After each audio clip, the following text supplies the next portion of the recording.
Go for it. All right. The phoenix is a mythical firebird of rebirth. The legend says that it will always be reborn and again in fire from its own ashes. At 27, my life seems burned out. I was newly divorced and unemployed with a mortgage. It was at my lowest that I discovered the essence of the phoenix, my redemption. Like so many others standing here today, I rekindled my passion for excellence at Kent Ashtabula. Not only did I find academic success, but also a close-knit community of students who persevered together through all our struggles, and faculty and administration who ensured our success. In my years of factory work, I would always say a few kind words to the secretaries and maintenance men. I took that same mentality to KSUA, where I learned how vital your community can be. From the secretaries that ensured I got that last-minute meeting with financial aid, to the maintenance crew who went above and beyond to set up AITP's rummage sale fundraiser. Early in my first semester, I was surprised at how quickly I would hear, "Hello, Ryan," whenever I walked in the office. My fires were also fueled by the passion of dedicated teachers. My good friend Josh, an English major, has said this of his favorite teacher: "In my life, I have yet to find another person who has influenced me the way Doc Weiss has." Professors Eileen Edge and Carolyn Carvalho also took time out of their busy schedules to train us for this year's AITP National Collegiate Conference.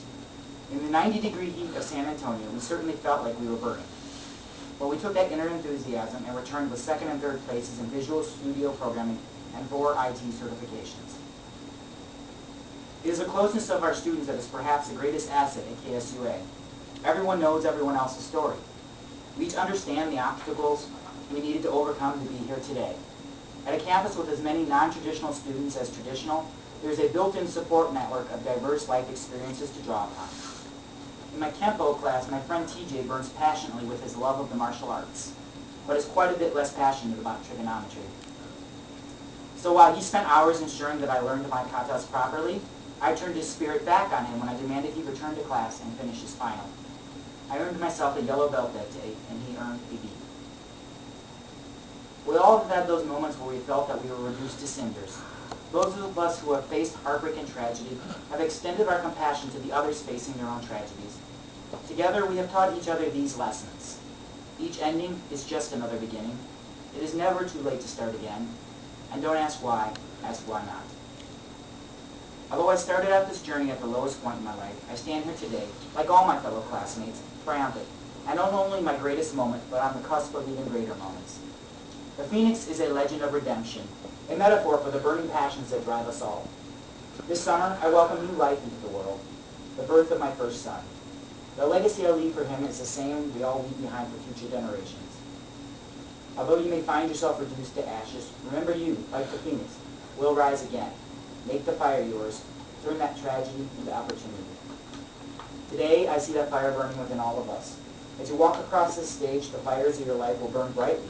Never let that passionate spark fade. I think they should have chosen yours. You had me at Phoenix, but I think hers was totally personal. It was me, and this is my experience, and it's just me. And then I can put that on you, like your experience mimics mine, because I know this. But yours is me, these people, them, you and me, us together, all of them. You know, it's like, it's very personal, but at the same time, you included everybody. Now, one thing I will say that I know, at least in the tryouts, because I rush jobbed this thing. Actually, not rush jobbed it on the content, I rush jobbed it on the practice of it. Mm-hmm. So her delivery in the practice, in the tryout, basically, was a lot superior to mine. And I'm sure she spoke it better there than I would, too. My complaint about hers is that it feels very generic. It does not have anything. The ending line wasn't, that was uplifting. It was like, I think I've heard that before. It felt like, well, cliched for one, yes. But it felt like, and you said it was it had too much of her. I felt like it didn't reveal enough of her. No, yeah, but it was like, well, I have this and that. Like, I feel like she maybe could have explained things instead of having the dean come in and explain things or elaborated on it.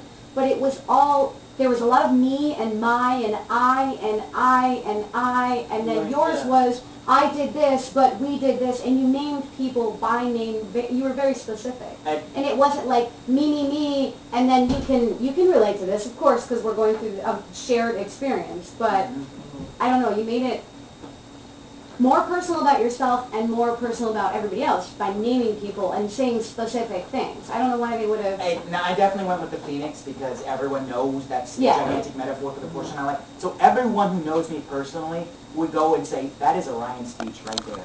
There is no doubt that Ryan would have said that. Well, it also included imagery. Like hers, there was no image. Like I seriously at one point was like, I'm looking at the wall and you just pay attention to what's going on so I can actually critique this. Like I got bored 3/4 of the way through and my mind started to wander and so did my eyes. I'm like, ooh, look at the books over here. I think they might Look have at the picked it books. because of her birth defect. I think Yeah. that played a role in it to give a compassion. Yeah. Well, it helps if you know that before she starts Yeah. talking and you zone out on it. I don't really care. I thought it was annoying that she said that at the end. Yeah, I was like, I don't care. I don't care about your speech. I don't know taken care of you. people that It have was that very condition, boring. and it wasn't If so I had a pillow, I'd fall life-changing for asleep. them. Just because everything was on the opposite side, it didn't seem to affect them as much. And then my 2 complaints, generic, and it's very ass-kissing. Yeah. It's like, I love all the faculty. Thanks for letting me do this.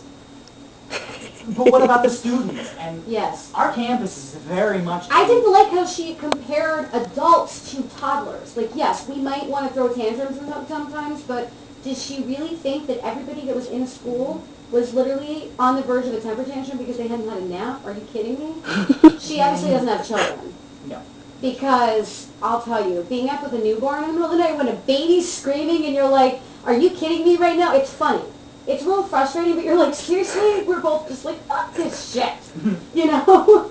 Yeah, I personally mentioned friends, and we had just came back from Texas with that conference IT certification, so that was our big thing. Yeah. But I wanted to mention it because it was very important, milestone, but I didn't want to make the whole thing focus on IT. Yeah. Because, I mean, my whole thing has been IT there, but most of the students there weren't graduating with just IT. Yeah. So I brought in Josh for the English major. I brought in TJ for martial arts and trigonometry, and whoever's Facebooking